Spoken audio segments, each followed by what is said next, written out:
नमस्कार दोस्तों, हम अपना स्वागत करते हैं आपके अपने YouTube channel Laxman Kumar math classes में। आज हम लोग पढ़ेंगे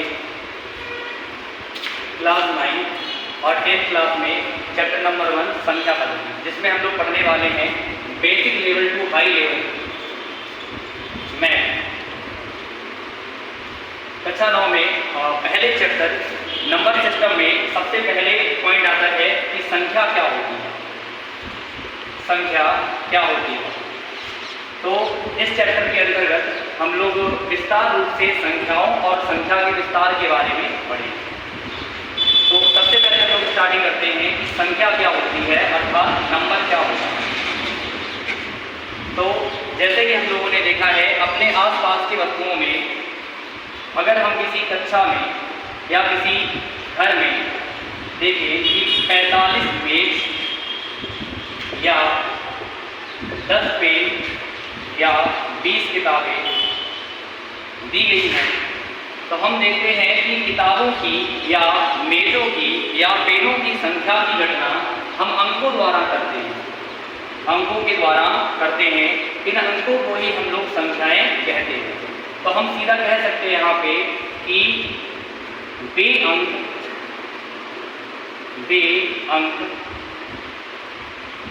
जिनकी सहायता से हम वस्तुओं की गणना करते हैं, कमा संख्याएं कहलाती हैं। अपने पाठ्य पुस्तक के अंतर्गत संख्याओं के प्रमुख रूप से 2 भाग होते हैं, जो कि हमें दिए गए हैं। संख्याओं के मुख्य रूप से 2 भाग होते हैं, वास्तविक संख्या और काल्पनिक संख्या। वास्तविक संख्या और काल्पनिक संख्या। वास्तविक संख्याओं को हम रियल नंबर कहते हैं, अर्थात इन्हें R से प्रदर्शित करते हैं, और काल्पनिक संख्याओं को इमेजिनरी नंबर बोलते हैं, जिन्हें I के द्वारा दिखाया जाता है। अब इसके अंतर्गत वास्तविक संख्याओं के 2 भाग होते हैं, परिमेय और अपरिमेय। परिमेय संख्याएं और अपरिमेय संख्याएं। परिमेय संख्याओं को हम रेशनल नंबर कहते हैं और अपरिमेय संख्याओं को इरेशनल नंबर कहते हैं। इसी प्रकार परिमेय संख्याओं के मुख्य रूप से 3 भाग होते हैं, प्राकृत संख्याएं, पूर्ण संख्याएं और पूर्णांक संख्याएं। इस प्रकार से हम लोग संख्या पद्धति में संख्याओं का विस्तार समझ सकते हैं। अब इसके अतिरिक्त नंबर सिस्टम में हम लोग मुख्य रूप से पढ़ेंगे प्राकृत संख्याएं। प्राकृत संख्याओं को डिटेल में हम लोग समझ सकते हैं नेचुरल नंबर। तो सबसे पहला पॉइंट ये आता है कि प्राकृत संख्याएं क्या होती हैं। तो हम देखेंगे कि प्राकृत संख्याएं भी किस प्रकार से यूज की जाती हैं। हमें पता है कि गिनती में सबसे पहला अंक 1 होता है और अंकों की संख्या 1 से लेकर 9 तक है। अंकों की संख्या 1 से लेकर 9 तक आती है। तो प्राकृत संख्याओं के द्वारा हम वस्तुओं की गिनती करते हैं, अर्थात हम कह सकते हैं कि वे संख्याएं जिनके द्वारा वस्तुओं की गणना की जाती है, प्राकृत संख्याएं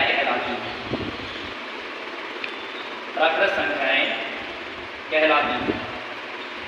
प्राकृत संख्याओं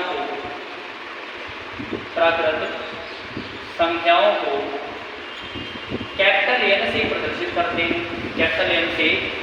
प्रदर्शित करते हैं,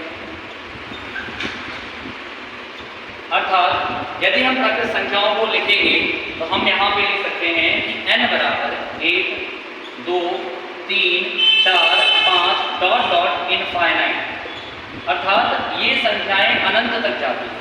तो इसमें सबसे पहला प्रश्न बनता है कि सबसे छोटी प्राकृत संख्या क्या होती है। तो सबसे छोटी प्राकृत संख्या यहाँ पे हम देख सकते हैं, सबसे छोटी प्राकृत संख्या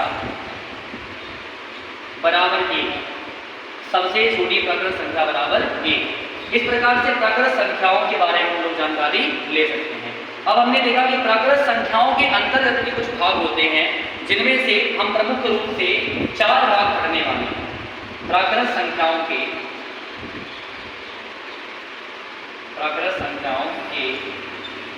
4 भाग होते हैं।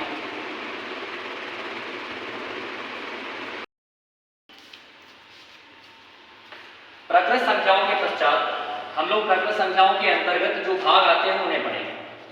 प्राकृत संख्याओं के मुख्य रूप से 4 भाग होते हैं। प्राकृत संख्या में पहला भाग है सम संख्या, जिसे हम बोलते हैं इवन नंबर्स। और इसी प्रकार दूसरा भाग होता है विषम संख्या, जिसे हम लोग बोलते हैं ऑड नंबर्स। तीसरा भाग अभाज्य संख्या, जिसे बोलते हैं प्राइम नंबर्स। और चौथा भाग है भाज्य संख्या या यौगिक संख्याएं।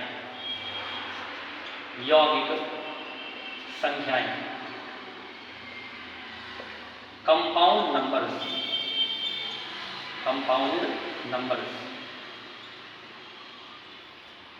अभाज्य संख्याओं को रूढ़ संख्याएं भी कहते हैं। अब इसके पश्चात हम सम संख्याओं के बारे में पूर्ण रूप से पूरी जानकारी लेंगे। सम संख्याओं के अंतर्गत अगर बात कही जाए कि सम संख्याएं क्या होती हैं, इवन नंबर्स क्या होते हैं, तो हम लोग कहेंगे, जैसे हमने यहाँ पे नंबर लिखा है 48 या 96 या 12 या फिर 24 या फिर 84 या फिर 32। अब इन संख्याओं में हम देखते हैं कि इकाई का अंक 8, इकाई का अंक 6, इकाई का अंक 2 या इकाई का अंक 2 और 4 आ रहा है, जो कि 2 से विभाजित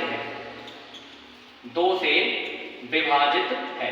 अर्थात हम लोग कह सकते हैं कि वे संख्याएं जो 2 से पूर्ण रूप से विभाजित होती हैं उन्हें हम सम संख्याएं कहते हैं। वे संख्याएं जो 2 से पूर्णतः विभाजित होती हैं,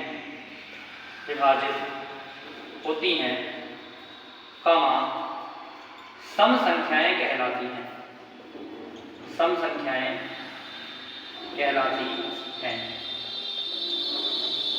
इन्हें ई से प्रदर्शित करते हैं।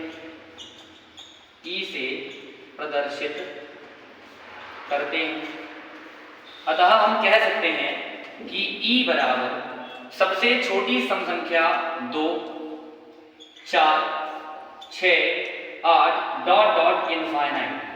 अतः इसमें एक प्रश्न बन सकता है कि सबसे छोटी सम संख्या 2 है। सबसे छोटी सम संख्या 2।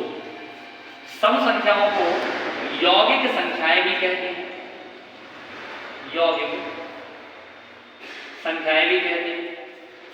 यदि किसी स्थान पर यह पूछा जाए कि सम संख्याओं का रूप क्या होता है, तो हम लोग कह सकते हैं कि सम संख्याएं जो 2 से विभाजित होती हैं, अर्थात उन्हें हम 2m या 2p या 2q के द्वारा प्रदर्शित कर सकते हैं। इसी प्रकार सम संख्याओं के बाद में आती हैं विषम संख्याएं, जिन्हें हम इसी प्रकार से समझ सकते हैं।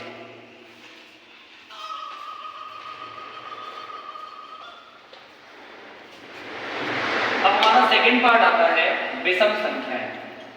विषम संख्याएं जिन्हें हम लोग बोलते हैं ऑड नंबर। ऑड नंबर अर्थात हमने पढ़ा है कि प्राकृत संख्याएं एक से प्रारंभ होती हैं, 1 2 3 4 इनफाइनाइट तक, जिसमें से वे संख्याएं जो 2 से पूर्णतः विभाजित होती हैं उन्हें हम कहते हैं सम संख्याएं। अब हम कहेंगे कि वे संख्याएं जो 2 से विभाजित नहीं होती हैं, कामा विषम संख्याएं कहलाती हैं। विषम संख्याएं कहलाती हैं। अतः विषम संख्याओं को ओ से प्रदर्शित करते हैं। अब प्राकृत संख्याओं के अंदर 1 3 5 7 9 11 13 इनफाइनाइट ये नंबर विषम नंबर कहलाते हैं, क्योंकि ये 2 के द्वारा विभाजित नहीं होते हैं। अब अगर कहा जाए कि विषम संख्याओं का रूप क्या होता है, तो विषम संख्याओं के रूप को हम विषम संख्याओं का रूप हमने अभी पढ़ा है कि सम संख्याओं का रूप या तो 2m या 2p या 2q होता है। अब यदि हम किसी सम संख्या में कोई एक नंबर जोड़ दें तो 2 और 1 3, मतलब ये एक विषम नंबर बन जाता है। मतलब यदि सम संख्याओं में एक को जोड़ दिया जाए तो विषम संख्या में परिवर्तित हो जाती है। अर्थात विषम संख्याओं का रूप 2m+1 2q+1 या फिर 2p+1 के द्वारा प्रदर्शित किया जा सकता है। अब इस पॉइंट के अतिरिक्त हम लोग समझते हैं कि अभाज्य संख्याएं और भाज्य संख्याएं क्या होती हैं। अब विषम संख्याओं के बाद अभाज्य संख्याओं को समझेंगे हम लोग। अभाज्य संख्याएं या फिर रूढ़ संख्याएं क्या होती हैं। अभाज्य संख्याएं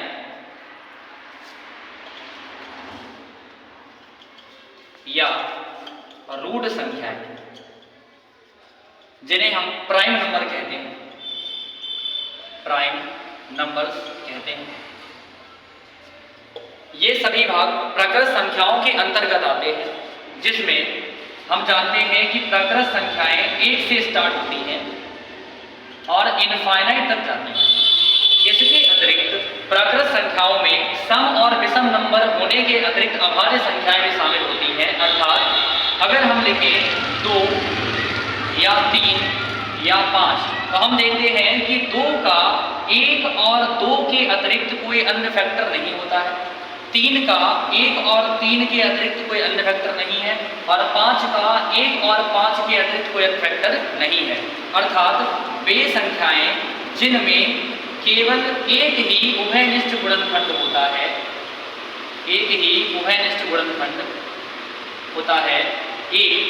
अर्थात वे संख्याएं जो स्वयं और 1 के अतिरिक्त अन्य किसी भी संख्या से विभाजित नहीं होती हैं, उन्हें हम अभाज्य संख्याएं कह सकते हैं। वे संख्याएं जो 1 या स्वयं के अतिरिक्त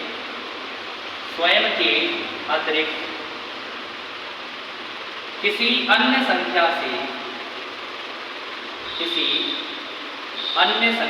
से विभाजित नहीं होती हैं, अभाज्य संख्याएं कहलाती हैं। अर्थात यदि हम अभाज्य संख्याओं को लिखें तो इन्हें हम p के द्वारा प्रदर्शित करते हैं। अभाज्य संख्याएं 2 से प्रारंभ होती हैं, 2 3 5 7 11 13 ... इनफाइनाइट। अब अभाज्य संख्याओं के अंतर्गत 2 एकमात्र ऐसी संख्या है जो सम संख्या भी है और अभाज्य संख्या भी है। अर्थात यहाँ एक प्रश्न बन सकता है कि ऐसी कौन सी संख्या है जो सम संख्या भी है और अभाज्य संख्या भी है। तो हम कहेंगे 2 एक ऐसी संख्या है जो सम तथा अभाज्य दोनों है। अर्थात यदि पूछा जाए कि सबसे छोटी अभाज्य संख्या कौन सी है तो हम उत्तर में 2 रख सकते हैं, क्योंकि 2 सबसे छोटी अभाज्य संख्या होती है। इसके अतिरिक्त अभाज्य संख्याओं में कई प्रकार के प्रश्न बनते हैं। यह पूछा जा सकता है कि अभाज्य संख्याएं सम होती है या विषम। तो हम देखेंगे कि अभाज्य संख्याओं के अंतर्गत सम तथा विषम दोनों प्रकार की संख्याएं आती हैं। तो यहाँ एक हम नोट लिख सकते हैं कि अभाज्य संख्याएं p बराबर 2, 3, 5, 7, 11 डॉट डॉट इनफाइनाइट, जिनमें 2 एक सम संख्या है, एक सम प्राकृत संख्या, जबकि शेष संख्याएं 3, 5, 11 विषम होती हैं, विषम होती हैं। अर्थात हम कह सकते हैं कि अभाज्य संख्याओं में 2 के अतिरिक्त सभी संख्याएं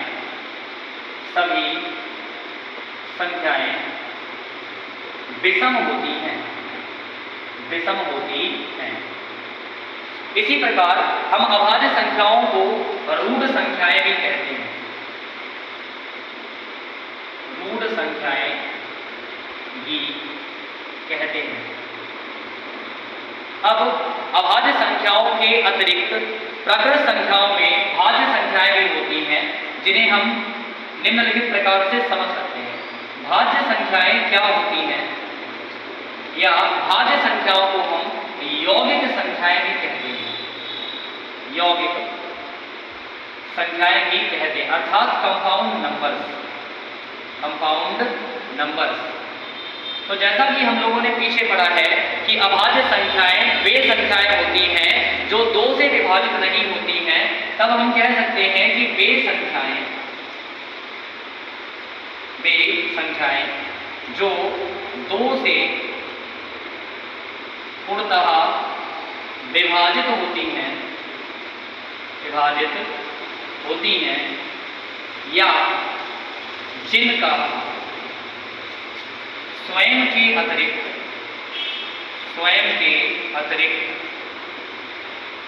अन्य गुणनखंड भी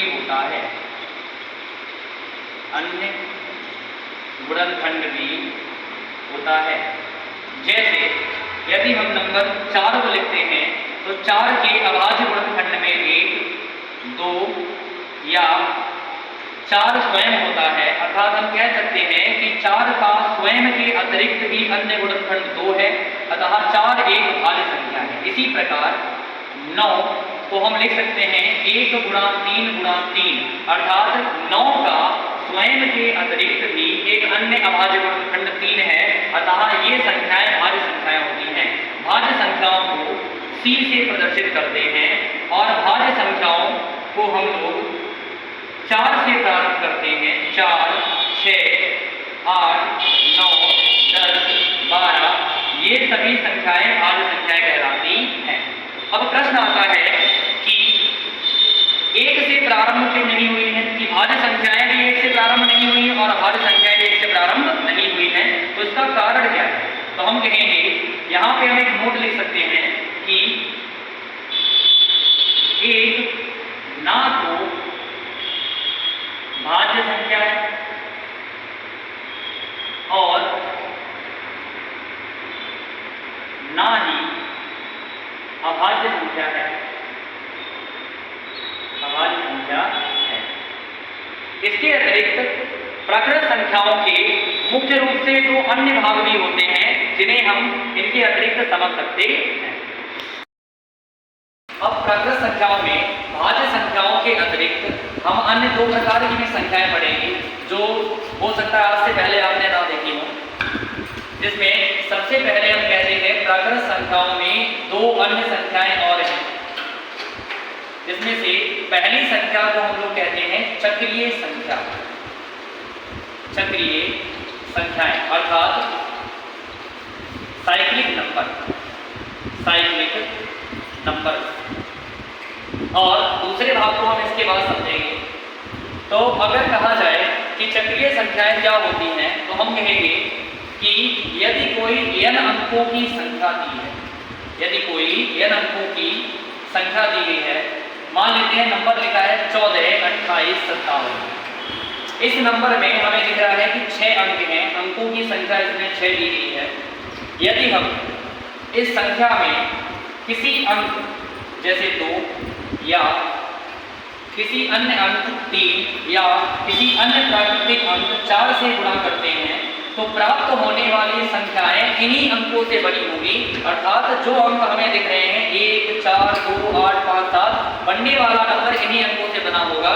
जैसे 2 7 14 की 4, 2 5 10 11, 2 8 16 1 17, 2 2 4 1 5, 2 4 2 8 और 2 1 2।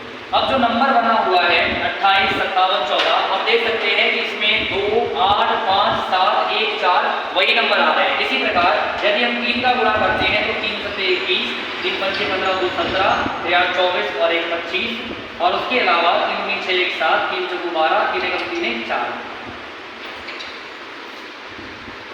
अर्थात 3 7 21 यहाँ पे आएगा, 3 5 15 और 2 17, 3 8 24 और 1 25 और 3 3 6 2 8, 3 4 12, 3 1 3 1 4। अब जो नंबर बना है 42, 85, 71, हम देख सकते हैं कि ये भी उन्हीं अंकों से बना है 28, 57 और 1 4। अगर हम 4 का भी गुणा करेंगे तो भी इसी प्रकार का नंबर प्राप्त होगा। अर्थात ये संख्याएं एक चक्र के रूप में घूमती रहती हैं। यदि इनमें किसी भी नंबर से गुणा होगा तो अंक वही प्राप्त होंगे। जैसे कि 4 का गुणा अगर करेंगे हम लोग तो 4 7 28, 4 5 20 और 2 22, 4 6 32 और 2 34, 4 2 8 3 11, 4 2 16 1 17 और 4 1 4 1 5। अब जो नंबर बना है 57, 14, 28, ये भी उन्हीं अंकों से बना हुआ है 5 7 1 4 2 8।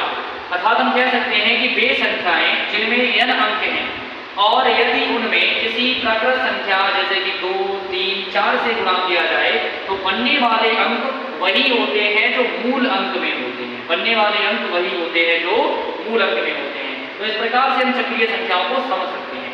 चक्रीय संख्याओं के अतिरिक्त द्वितीय प्रकार की संख्याएं भी होती हैं जिन्हें हम पूर्णकालिक संख्याएं कहते हैं। पूर्णकालिक संख्याएं क्या होती हैं हम लोग इस प्रकार से समझ सकते हैं। पूर्णकालिक संख्याएं, पूर्णकालिक संख्याएं, ये सभी संख्याएं प्राकृत संख्याओं के भाग होते हैं। यदि हम देखें कि प्राकृत संख्याओं में कोई नंबर 6 है या कोई नंबर 28 आ रहा है और हम इनके फैक्टर करते हैं, जैसे 6 के फैक्टर हम इस प्रकार से कर सकते हैं, 2 से डिवाइड करेंगे 3 टाइम्स जाएगा, 3 से डिवाइड करेंगे 1 टाइम और 1 से डिवाइड करेंगे तो 1 टाइम। मतलब 6 के फैक्टर होते हैं 1 × 2 × 3। अब यदि इनके फैक्टर्स को आपस में ऐड किया जाए 1 + 2 + 3 तो वही नंबर प्राप्त होता है जो नंबर लिया गया था, 3 2 5 1 6। तो इन संख्याओं को हम कह सकते हैं पूर्णकालिक संख्याएं। यदि इस प्रकार से ना समझ में आया हो तो हम दूसरा नंबर भी ले सकते हैं 28। 28 के यदि फैक्टर किए जाए तो 28 के हम फैक्टर करेंगे 2 14 बार कटेगा, 2 से काटेंगे 7 बार कटेगा, 7 से काटेंगे 1 बार कटेगा और 1 बार कटेगा। मतलब हम कह सकते हैं कि 28 के फैक्टर आते हैं 2 अर्थात 1 2 4 7 या 14, लेकिन उस नंबर को छोड़ना पड़ेगा जो नंबर लिया गया है। अब यदि गुणनखंडों को जोड़ा जाए 1 + 2 + 4 + 7 + 14 तो उतना ही नंबर प्राप्त होगा जितना कि नंबर लिया गया था 28। अर्थात 14 7 21 4 25 2 27 28। तो इन संख्याओं को हम कह सकते हैं पूर्णकालिक संख्याएं। अतः वे संख्याएं जिनमें अभाज्य गुणनखंडों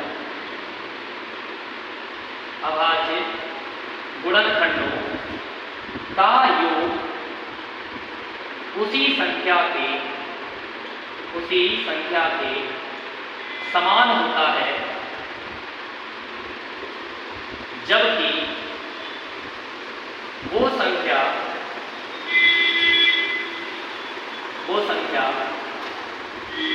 गुणनखंड में शामिल नहीं है, गुणनखंड में शामिल नहीं है। अतः पूर्णकालिक संख्याओं के उदाहरण के रूप में हम संख्याओं 6, 28 और इसी प्रकार से हम अन्य संख्याओं को भी लिख सकते हैं। तो पूर्णकालिक संख्याएं क्या होती हैं ये देखते हैं हम लोग। पूर्णकालिक संख्या बराबर 6 हो सकता है, 28 हो सकता है या फिर 496 हो सकता है। ऐसे ही अन्य प्रकार की संख्याएं भी पूर्णकालिक संख्याएं कहलाती हैं। तो हमने पढ़ा कि प्राकृत संख्याओं के मुख्य रूप से 4 भाग थे, सम संख्या, विषम संख्या, भाज्य संख्या, अभाज्य संख्या और चक्रीय तथा पूर्णकालिक संख्याएं। यदि इतने प्रकार की संख्याएं हम पढ़ लेते हैं तो इसके अतिरिक्त हमें अन्य कोई समस्या उत्पन्न नहीं होगी प्राकृत संख्याओं के अंदर। अब हम पूर्णकालिक संख्याओं के अतिरिक्त पूर्ण संख्याएं, पूर्णांक संख्याएं और इनके अंदर के जो भी पार्ट आते हैं वो हम पढ़ेंगे। जैसे कि अब अन्य नंबर जो होते हैं उन्हें हम कह सकते हैं पूर्ण संख्याएं। पूर्ण संख्याएं इन्हें हम इंग्लिश में होल नंबर्स बोलते हैं, होल नंबर्स कहते हैं। अब यदि कहा जाए कि पूर्ण संख्याएं क्या होती हैं तो हमने पढ़ा है कि प्राकृत संख्याएं 1 से प्रारंभ होती हैं। प्राकृत संख्याएं 1 से प्रारंभ होती हैं और इनफाइनाइट तक जाती हैं। यदि प्राकृत संख्याओं के समूह में एक अन्य संख्या 0 को शामिल कर दिया जाए, 0 से स्टार्ट कर देने पर 0, 1, 2, 3, 4 इनफाइनाइट तक जाएंगी, तो इन संख्याओं को हम पूर्ण संख्याएं कह सकते हैं। अर्थात यदि प्राकृत संख्याओं के समूह में, प्राकृत संख्याओं के समूह में 0 को शामिल कर दिया जाए, 0 को शामिल कर दिया जाए तो बनने वाला समूह पूर्ण संख्याओं का होता है। बनने वाला समूह पूर्ण संख्याओं का होता है। अब यदि यह कहा जाए कि पूर्ण संख्याओं में सबसे छोटी पूर्ण संख्या क्या होती है, तो हम देख सकते हैं कि पूर्ण संख्याएं 0 से प्रारंभ होती हैं। अतः सबसे छोटी पूर्ण संख्या, सबसे छोटी पूर्ण संख्या W = 0 होगी।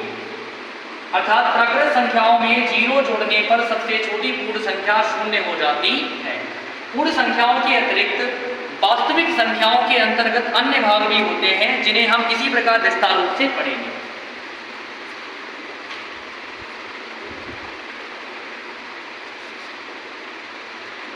अब हम देखेंगे कि पूर्ण संख्याओं के अतिरिक्त वास्तविक संख्याओं में पूर्णांक संख्याएं भी सम्मिलित होती हैं। पूर्णांक संख्याएं भी सम्मिलित होती हैं जिन्हें हम इंटीग्रल्स कहते हैं। अब यदि हम पूर्णांक संख्याओं को समझना चाहें तो इसके लिए हमें एक संख्या रेखा की आवश्यकता होगी। संख्या रेखा के मुख्य रूप से 2 भाग होते हैं, जिनमें एक भाग को हम दाईं ओर अर्थात राइट हैंड साइड तथा दूसरे भाग को बाईं ओर अर्थात लेफ्ट हैंड साइड कह सकते हैं। संख्या रेखा का मध्य बिंदु 0 होता है। यदि हम राइट हैंड पर जाते हैं तो नंबर प्लस के होंगे और यदि हम लेफ्ट हैंड पर जाते हैं तो नंबर माइनस के होंगे। अर्थात 0 के बाद में सबसे पहली पूर्णांक संख्या +1, +2, +3, +4, +5 और प्लस इनफाइनाइट तक जाती है। एवं यदि हम लेफ्ट हैंड पर आते हैं तो नंबर -1, -2, -3, -4 और माइनस इनफाइनाइट तक जाते हैं। अतः हमने देखा कि संख्या रेखा पर 3 प्रकार की संख्याएं दिखाई दे रही हैं, जिनमें से राइट हैंड पर लिखी हुई संख्याएं धन पूर्णांक तथा लेफ्ट हैंड पर लिखी हुई संख्याएं ऋण पूर्णांक एवं 0 एकमात्र ऐसी संख्या है जिसके सामने ना तो प्लस का चिन्ह है ना ही माइनस का, अर्थात हम इसे उदासीन पूर्णांक कह सकते हैं। उदासीन पूर्णांक कह सकते हैं। अब यदि कहा जाए कि धन पूर्णांकों को किससे प्रदर्शित किया जाता है, तो हम कह सकते हैं कि धन पूर्णांकों को I पॉजिटिव से, ऋण पूर्णांकों को I नेगेटिव से तथा उदासीन पूर्णांकों को I 0 से प्रदर्शित किया जा सकता है। यदि पूछा जाए कि पूर्णांक संख्याएं क्या होती हैं, तो हम कह सकते हैं कि वे संख्याएं जिनमें धन पूर्णांक, ऋण पूर्णांक तथा उदासीन पूर्णांक शून्य सम्मिलित होता है, शून्य सम्मिलित होता है, पूर्णांक कहलाते हैं। पूर्णांक कहलाते हैं। इन्हें I के द्वारा निरूपित करते हैं। इन्हें I से निरूपित किया जाता है। तो यदि पूर्णांक संख्याओं में प्रश्नों की बात की जाए तो प्रश्न बन सकते हैं कि ऐसी संख्या जो ना तो धन पूर्णांक है और ना ही ऋण पूर्णांक है, तो उत्तर के रूप में हम 0 कह सकते हैं, क्योंकि 0 ना तो धनात्मक संख्या होती है ना ही ऋणात्मक संख्या होती है। इस प्रकार हम पूर्णांक संख्याओं की भी पूर्ण रूप से जानकारी ले सकते हैं। अब पूर्णांक संख्याओं के अतिरिक्त हम संख्या प्रणाली के अंतर्गत पढ़ेंगे परिमेय और अपरिमेय संख्याएं। वास्तविक संख्याओं के मुख्य रूप से 2 भाग होते हैं। वास्तविक संख्याओं के अंतर्गत यदि पूछा जाए कि परिमेय संख्या क्या होती है, तो पहला टॉपिक हमारा वास्तविक संख्याओं के अंदर परिमेय संख्या ही होता है, जिसे हम लोग कहते हैं रेशनल नंबर। Rational number. अब जैसे हम लोगों ने देखा है कि भिन्न संख्याओं में 2 भाग होते हैं, अंश और हर। तो यदि कोई संख्या लिखी गई है भिन्न के रूप में, अर्थात वे संख्याएं जो P/Q के रूप में लिखी जाती हैं, जैसे 2/3 एक भिन्न संख्या है जिसमें अंश 2 है और हर 3 है, परंतु इसका हर 3 जो आ रहा है वो 0 के बराबर नहीं है। तो यहाँ एक कंडीशन लागू हो रही है कि वे संख्याएं जो P/Q के रूप में लिखी जाती हैं, परंतु Q does not equal to 0, अर्थात परिमेय संख्याओं का हर कभी भी 0 के बराबर नहीं होता है। Q does not equal to 0 होता है जहां P व Q पूर्णांक संख्याएं हैं। P व Q पूर्णांक हैं। अर्थात यदि हम परिमेय संख्याओं के कुछ उदाहरण लिखें तो हम लिख सकते हैं 1/2, जहां 1 और 2 दोनों ही पूर्णांक हैं और हर 2 0 के बराबर नहीं है, या -3/4, -3 और 4 दोनों ही पूर्णांक हैं लेकिन 4 0 के बराबर नहीं है, और 1/5 या 5/6। इसी प्रकार और भी परिमेय संख्याओं के उदाहरण दिए जा सकते हैं। अर्थात वे संख्याएं जो P/Q के रूप में लिखी जाती हैं, परंतु Q does not equal to 0 होता है, जहां P व Q पूर्णांक हैं, परिमेय संख्याएं कहलाती हैं। परिमेय संख्याएं कहलाती हैं। अब परिमेय संख्याओं के अंतर्गत एक प्रश्न बन सकता है कि बताइए 0 एक परिमेय संख्या है या नहीं। 0 एक परिमेय संख्या है या नहीं। तो हम कह सकते हैं कि 0 एक परिमेय संख्या, 0 एक परिमेय संख्या होती है या नहीं, इसे हम निम्न प्रकार प्रूफ कर सकते हैं। जैसे हमने लिखा 0, तो हम 0 को लिख सकते हैं 0/1, अर्थात अंश 0 है और हर 1 है, जहाँ पे 1 डज नॉट इक्वल टू 0 है और 0/1 पूर्णांक है, 0/1 पूर्णांक है। तो हम कह सकते हैं कि 0 एक परिमेय संख्या है, परिमेय संख्या है, क्योंकि इसे P/Q के रूप में व्यक्त किया जा सकता है, व्यक्त किया जा सकता है।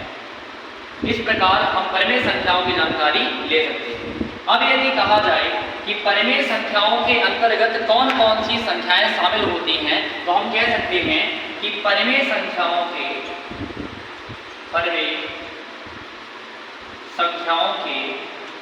भाग हम कह सकते हैं प्राकृत संख्याएं, पूर्ण संख्याएं, पूर्णांक संख्याएं, चक्रीय संख्याएं या पूर्णकालिक संख्याएं, कह सकते हैं, जिसमें प्राकृत संख्याओं के अंतर्गत सम संख्याएं, विषम संख्याएं, भाज्य संख्याएं और अभाज्य संख्याओं की जानकारी दी जाती है। अब यदि बात कही जाए कि परिमेय संख्याओं के अतिरिक्त और कौन सी संख्याएं होती हैं, तो हम जानते हैं कि वास्तविक संख्याओं के अंतर्गत 2 भाग होते हैं, परिमेय और अपरिमेय, जिनमें से परिमेय वाला भाग हम लोग पढ़ चुके हैं। तो हम पढ़ेंगे अपरिमेय संख्याएं, अर्थात इर्रेशनल नंबर्स। अब हम जानेंगे कि अपरिमेय संख्याएं क्या होती हैं। तो जैसा कि हमने पढ़ा कि परिमेय संख्याएं P/Q के फॉर्म में होती हैं, लेकिन अपरिमेय संख्याएं क्या होती हैं? हम कहेंगे कि वे संख्याएं जो परिमेय नहीं होती हैं, कॉमा कहलाती हैं। अपरिमेय संख्याओं को I/R से प्रदर्शित करते हैं। अब यदि पूछा जाए कि अपरिमेय संख्याओं में कौन कौन सी संख्याएं शामिल हो सकती हैं, तो हम एग्जाम्पल के रूप में लिख सकते हैं √2, √3, √5 या √6 आदि। क्योंकि √2 में 2 किसी संख्या का वर्ग नहीं होता है, 3 किसी संख्या का वर्ग नहीं होता है या 6 किसी संख्या का घन नहीं हो सकता है। तो हम कहते हैं कि जो संख्याएं ना तो पूर्ण वर्ग हैं और ना ही पूर्ण घन है, कॉमा अपरिमेय संख्याएं कहलाती हैं। इसी प्रकार हम संख्या पद्धति के सारे भागों को समझ चुके हैं। अब इसके अंतर्गत आने वाले प्रश्नों की हम जानकारी ले सकते हैं, जो निम्न प्रकार हैं। इनके अलावा हम कुछ प्रश्नों को भी पढ़ेंगे, जैसे पहला प्रश्न आ सकता है कि परिमेय संख्याओं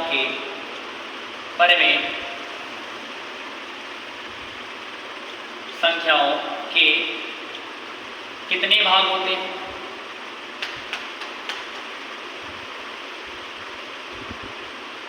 दूसरा प्रश्न बन सकता है वास्तविक संख्याओं